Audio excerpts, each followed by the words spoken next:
লক্ষ্মীপুরের রায়পুর পৌরসভার মেয়র গিয়াস উদ্দিন রুবেল বাটসহ পৌরসভার কর্মকর্তা কর্মচারীদের বিরুদ্ধে একতা সুপার মার্কেটের মালিক মুক্তিযোদ্ধা মঞ্জুরুল আলমের মিথ্যা মামলা প্রত্যাহারের দাবিতে রায়পুর পৌর পরিষদ এই কর্মকর্তা ও কর্মচারীদের মানববন্ধন কর্মসূচি পালন করেছে। বিস্তারিত দেখুন রায়পুর উপজেলা প্রতিনিধি দেলোয়ার হোসেন পাটোয়ারির প্রতিবেদনে।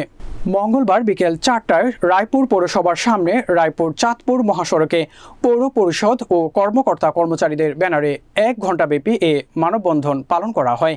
মানববন্ধনে বক্তব্য রাখেন পীরজাদা জিএস আরমান, রায়পুর পৌরসভার কাউন্সিলর আবু নাসের বাবু, মাহবুবুর রহমান রিজভী, মোহাম্মদ ইউসুফ হোসেন, মোহাম্মদ হোসেন, রুবেল প্রাধানিয়া। এছাড়াও উপস্থিত ছিলেন কর্মচারী সংসদের সভাপতি মোসলেহ উদ্দিন মানিক, সাধারণ সম্পাদক কামরুল হাসান রাসেল, প্রকৌশলী কামরুল হাসান, প্রকৌশলী আবু তাহের, প্রকৌশলী মাহমুদ নবী, প্রশাসনিক কর্মকর্তা রিনা রানী রায়, হিসাব কর্মকর্তা নোমান সিদ্দিকী, কর আদায়কারী ইসমাইল মাহমুদ পাটোয়ারি, সড়ক বাতি পরিদর্শক মাহফুজুর রহমান, এজাজ হোসেন নিশাত, ইকবাল হোসেন পাটোয়ারি, মোকাদ্দেস হোসেন জুয়েল, ফজলুল কাদের আরজু সহ অনেকে।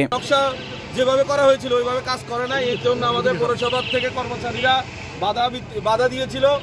এটাকে কেন্দ্র করে পৌরসভার মেয়রের সম্মানকে ক্ষুণ্ণ করার জন্য উনি যে মামলা করেছে এই মামলা প্রত্যাহারের দাবি জানাচ্ছি। আমি নকশা বহির্ভূত যে অংশটা ছিল ওই অংশটা আমাদের লোকজনে ওটা যেটা রাস্তায় পড়ছে ওই অংশটা হালকা আমার মনে হয় 1 থেকে 1.5 ফিট একটা অংশ ছিল ওটা অপসারণ করে দিচ্ছে।